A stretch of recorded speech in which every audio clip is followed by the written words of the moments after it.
My child, listen closely, but not as if you are being pulled into something dark or heavy.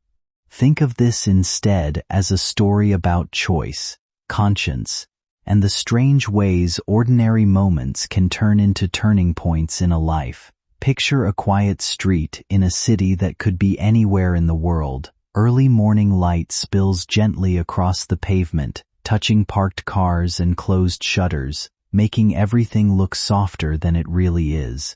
There is nothing unusual here at first glance. People pass by without looking twice. A vendor is setting up a stall. A dog wanders lazily across the road. Life is moving exactly as it always does. Steady, predictable, almost forgettable. Now imagine a black van parked near the corner. Not threatening, not dramatic. Just there, like any other vehicle that has been parked too long in the same place. Inside sits a man. He is not a villain, not a hero either, just someone who has spent too much time believing that control comes from planning every detail of every situation. He has learned to trust systems, schedules, instructions, and precision more than he trusts people. His job, as he understands it, is simple: follow directions, complete tasks, avoid mistakes. He tells himself that life rewards those who stay detached, who don't ask unnecessary questions.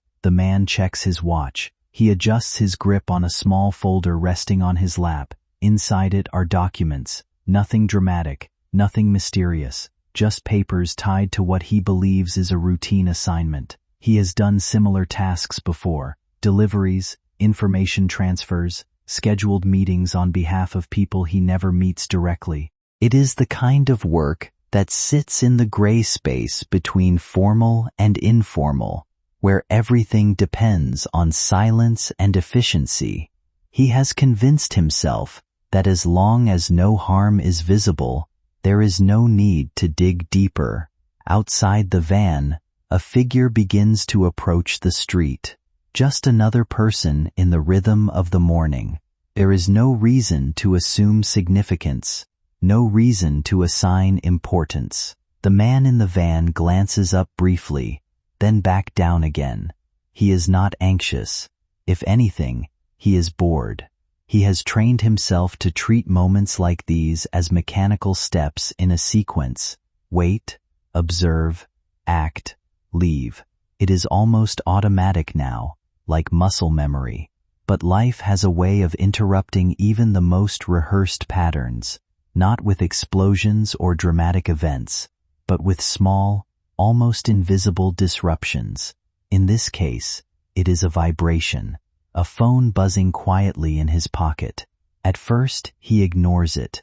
He dislikes interruptions when he is untelukilom, even though nothing about what he does truly requires that level of seriousness. The phone buzzes again, more persistent this time. Something about it feels different, not urgent in the usual sense, but insistent, like it refuses to be ignored. He exhales, frustrated, and finally looks at the screen.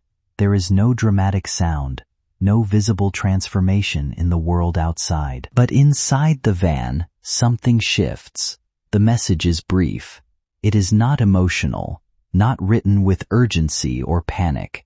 It is structured, almost clinical. It refers to the assignment he was about to proceed with, and clarifies something he was never fully told. The task is not what he believed it was. The instructions are not what he assumed. There is a level of ethical compromise hidden behind vague language that suddenly becomes unmistakably clear when read at the right moment.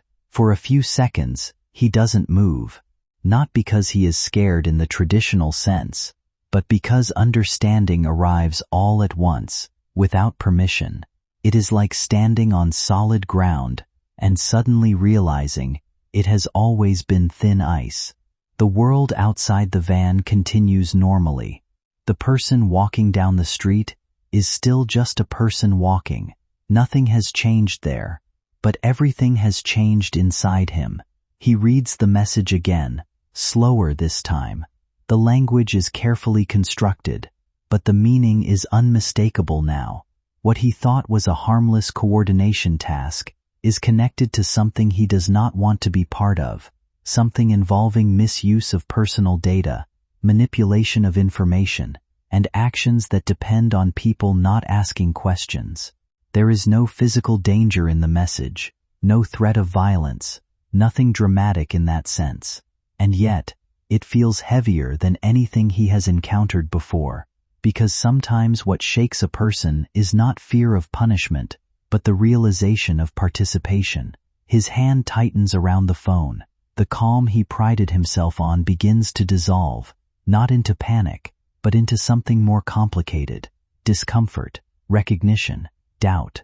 He thinks about the instructions he was about to follow, the steps he had already mentally rehearsed. Everything suddenly feels too clean, too rehearsed, too convenient. He realizes he was never given the full picture, only fragments designed to be followed without question. Outside, the morning continues unchanged. A cyclist passes, a shop door opens, someone laughs in the distance. The world does not pause for realization, only he does. He leans back in the seat, suddenly aware of how enclosed the van feels. It is not a trap, not really, but it feels different now that his perception has shifted. The same space that felt ordinary moments ago now feels like a place where decisions carry weight. He is faced with something unfamiliar: responsibility. The message does not tell him to panic. It does not demand urgency. It simply clarifies. And in that clarity, he finds something he did not expect: the ability to choose. He looks again at the street outside. The person he was supposed to meet is still there, still unaware of anything beyond their own day. And for the first time, that ignorance feels significant to him in a way it didn't before. He realizes he cannot proceed, not because of fear of consequences, but because he no longer trusts the direction he has been given. That distinction matters. He has followed questionable instructions before without hesitation, telling himself it was not his responsibility to interpret intentions. But now the ambiguity has collapsed. What remains is clarity, and clarity can be difficult to ignore. His breathing steadies, but his decision forms quickly. He starts the engine, not to continue forward, but to leave. There is no dramatic exit, no chaos, just a vehicle pulling away from a curb, merging back into the flow of traffic as if it had never paused at all. The street remains the same, the morning remains unchanged, but one thread in the larger pattern has shifted course. As he drives, his thoughts are not loud or chaotic. They are reflective, fragmented. He thinks about how easily systems rely on people not questioning instructions. He thinks about how often responsibility is diluted across layers until no one feels fully accountable. And he thinks, most importantly, about how close he came to continuing without hesitation, simply because it was expected of him. Later, he does something he has never done before. He contacts a formal channel, not the people who gave him the instructions, but an independent reporting system he had previously ignored. He provides what information he has, not out of heroism, but out of a quiet understanding that stepping away is not enough if others remain unaware. It is not dramatic, it is procedural, but it is different from everything he has done before. Days pass, and life resumes its rhythm. The van is parked elsewhere now, or perhaps not used at all. The street continues to exist exactly as it did that morning. The person who walked down it likely never knew they were part of a moment that never fully unfolded. And that is often how life works. Turning points that feel immense to one person remain invisible to everyone else. What stays with the man is not fear, and not even regret, but awareness. Awareness of how easily a person can move through instructions without understanding their full shape. Awareness of how important it is to pause when something feels misaligned, even if everything appears normal on the surface. And if there is a lesson in this story for you, my child, it is not about danger or mystery or hidden plots. It is about attention. about noticing when something feels unclear and choosing not to ignore that feeling. It is about understanding that not every instruction deserves blind trust, and not every path laid out by others is meant to be followed without thought. The world is not divided into simple categories of good and bad, light and dark. More often, it is made of decisions that seem small at the moment but become meaningful in hindsight. And sometimes, the most important action a person can take is not moving forward, but stepping back long enough to see clearly. That morning on the quiet street becomes just another moment in time. But for one person, it becomes a reminder that awareness is not about fear, it is about choice. And choice, once truly understood, is the beginning of something far more powerful than any instruction could ever be.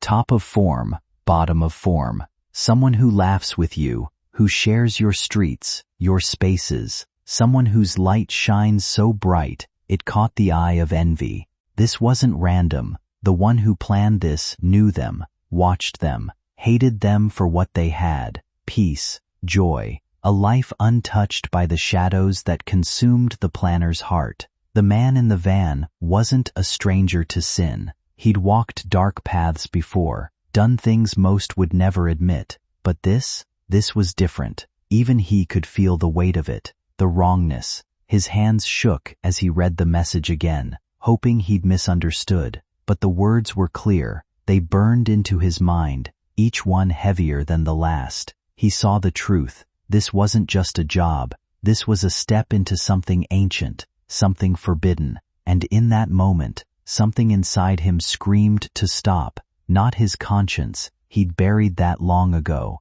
No, this was something else, something bigger. It was as if the air in the van grew thick, the shadows deeper. He felt watched, not by eyes, but by something greater. He didn't know it, my child, but that was me. My presence filled that van. My light pierced the darkness. The man didn't see me, didn't hear me, but he felt me. He felt the weight of heaven's gaze, and it was too much for him.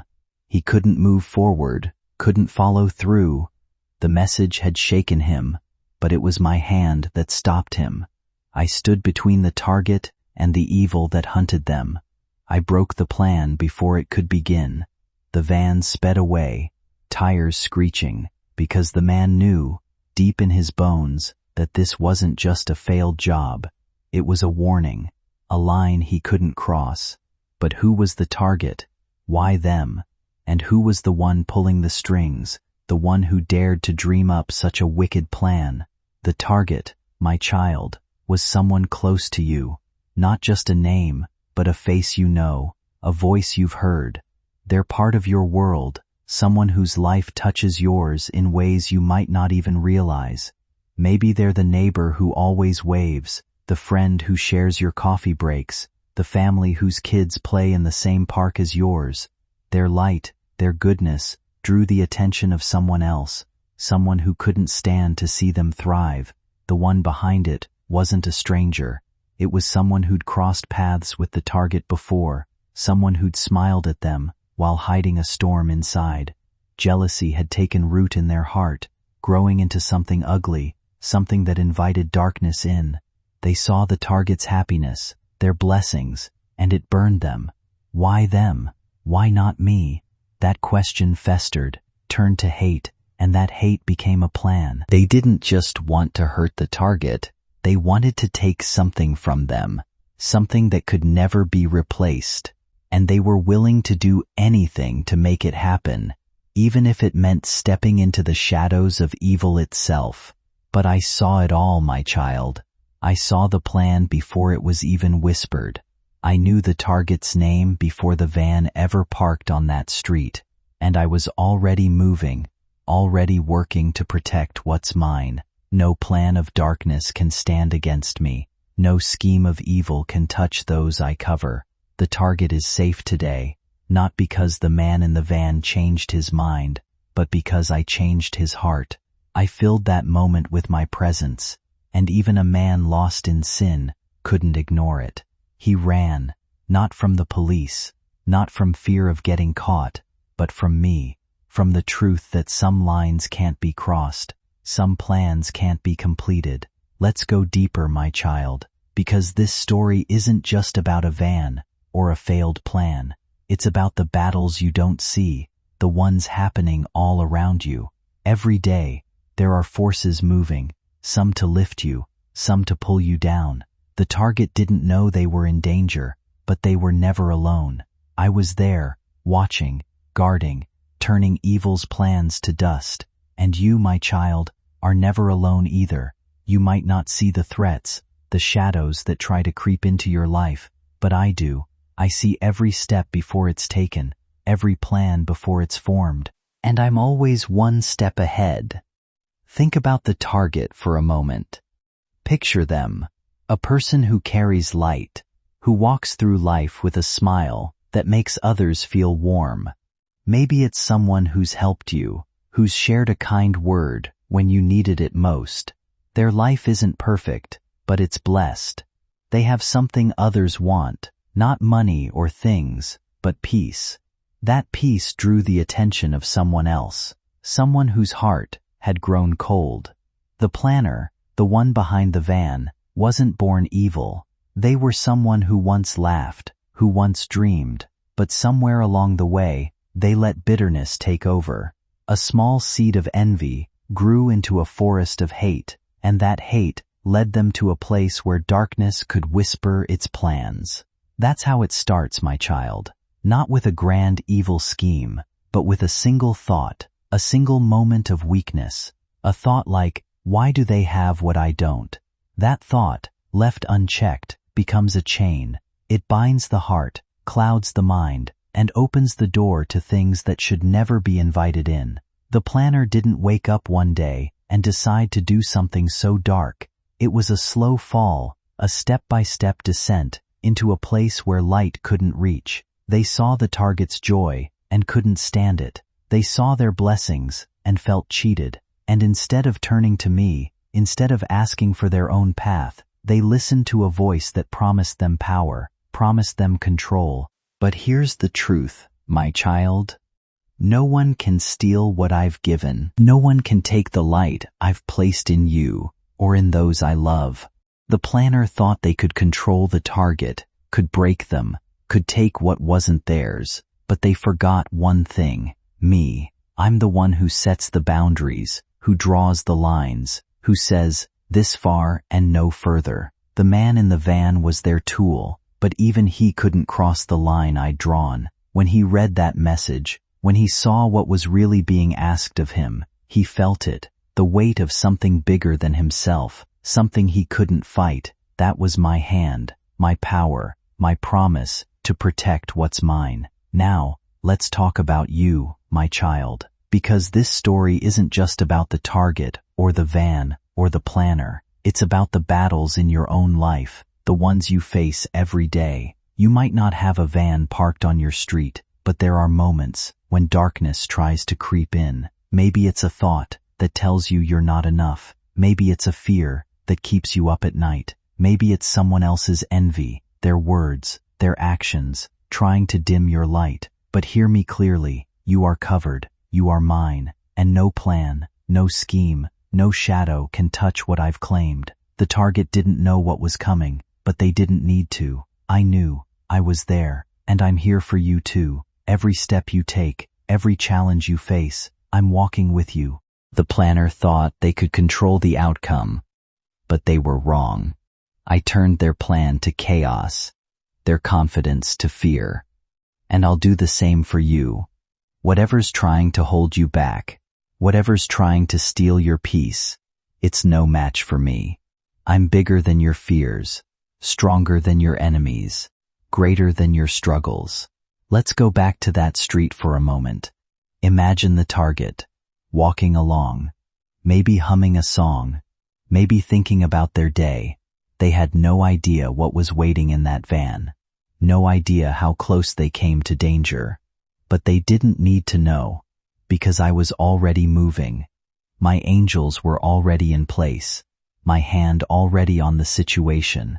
The man in the van thought he was in control, but he was wrong. The planner thought they'd won, but they were wrong too. And the darkness that whispered to them, it was powerless the moment I stepped in. That's what I want you to hold on to, my child. You don't have to see every threat to be safe from it. You don't have to fight every battle to win it. I'm fighting for you, standing guard, turning plans against you into testimonies of my power. The target is still here, still smiling, still shining, because I said so. And you're still here, still standing, still moving forward, because I'm with you, always. Now, let's talk about the planner, the one who started it all. They weren't always like this. Once, they were someone you might have trusted, someone who seemed kind, who seemed normal. But something changed. A wound they never healed, a hurt they never let go of. It grew into something dark. They saw the target's life, saw their joy, and it felt like a mirror showing them everything they didn't have. Instead of choosing to heal, they chose to hate. Instead of seeking me, they sought control.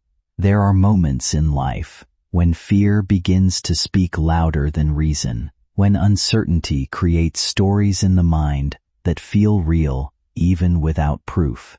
In those moments, it becomes easy to imagine unseen forces, hidden battles, and invisible protection shaping every outcome. But the truth of human life is usually more grounded and far more empowering when we see it clearly. People are shaped deeply by their experiences. When someone has lived through pain, disappointment, or emotional wounds that were never fully understood, that pain can sometimes influence how they interpret the world. It can create patterns of thinking where intentions are assigned to events that are actually random, or where meaning is attached to situations that are still unfolding naturally. This is not weakness. It is the mind trying to make sense of uncertainty. There are also moments when people begin to see themselves in extremes. Either they feel completely vulnerable or completely protected. Either they believe everything is against them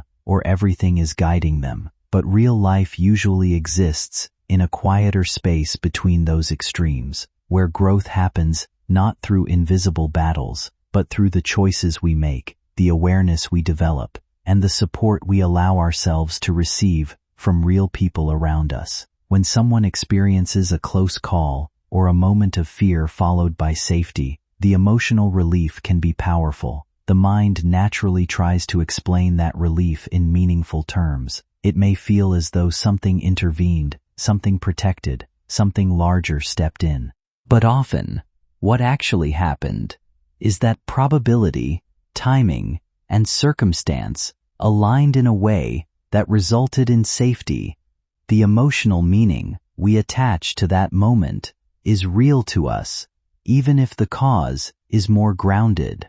What truly protects people in life is not unseen intervention, but awareness, preparation, and the ability to recognize risk before it becomes harm. It is also community, communication, and sometimes simple luck. Most importantly, it is resilience, the ability to continue living with openness even after fear has passed. At the same time, it is important to acknowledge something deeper. Human beings do carry emotional influence from their past.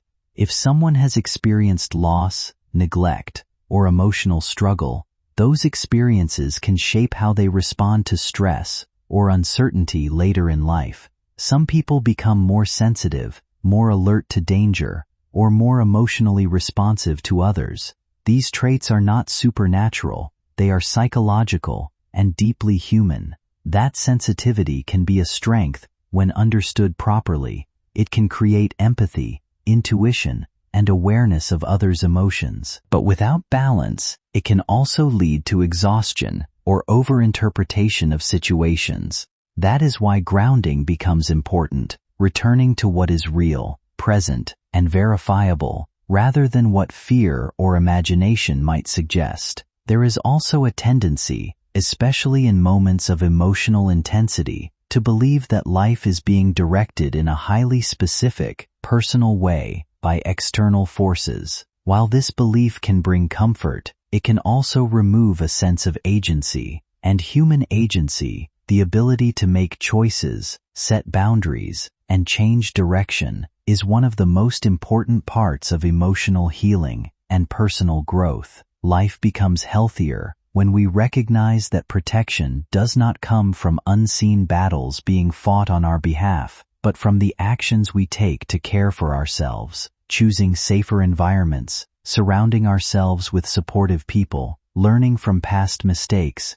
and developing emotional awareness all contribute to a stronger and more stable life experience. It is also important to understand that other people in the world are not simply characters in a moral narrative of light and darkness. Every person is shaped by their own history, struggles, and limitations. When someone acts out of harm, control, or confusion, it is usually rooted in unresolved pain or distorted thinking, rather than a simple opposition between good and evil. Recognizing this does not excuse harmful actions, but it helps us understand human behavior more clearly and respond with wisdom rather than fear. When we step away from extreme interpretations, we begin to see something more practical and more empowering. Life is not a scripted battle between forces, but a series of choices, consequences, and opportunities to grow. Some choices lead to clarity, others lead to confusion, and many are made simply because people are doing the best they can with what they know at the time. In that sense, what truly changes a person's life is not a hidden force directing events, but awareness.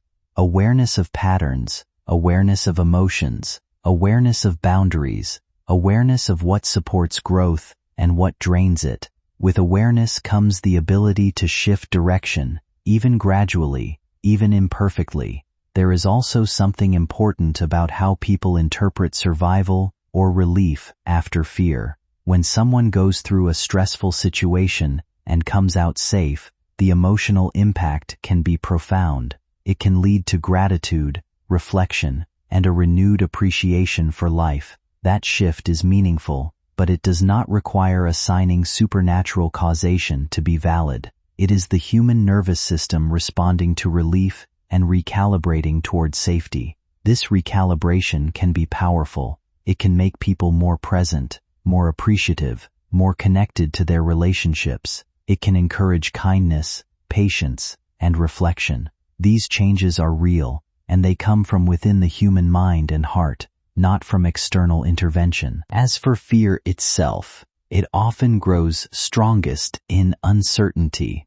When people do not fully understand a situation, the mind naturally fills the gaps. This is why stories, interpretations, and symbolic meanings arise. But healing comes when we learn to tolerate uncertainty without needing to turn it into something larger than it is. Not everything requires a hidden explanation. Not every emotional experience is a sign of a larger cosmic message. Sometimes it is simply life happening, unpredictable and imperfect. What remains consistent through all of this is human resilience. People continue forward even after fear, even after confusion, even after emotional overwhelm. They return to their routines, reconnect with others, and gradually rebuild their sense of stability. That is not because something external is controlling outcomes, but because human beings are naturally adaptive. There is also value in learning to distinguish between inspiration and dependency.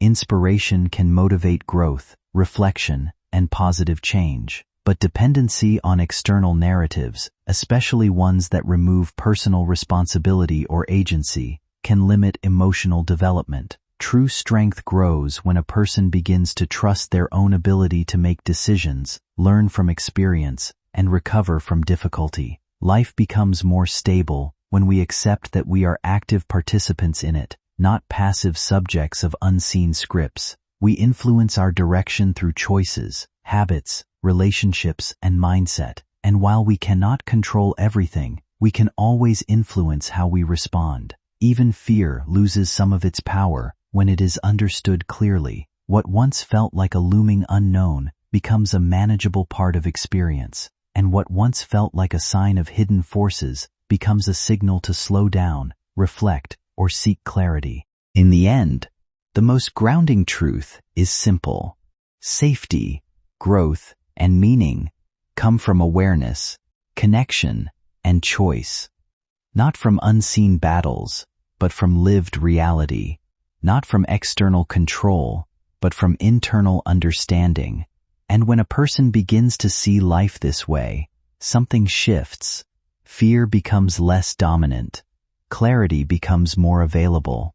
And the future feels less like something being decided elsewhere, and more like something they are capable of shaping step by step, with patience, awareness, and care.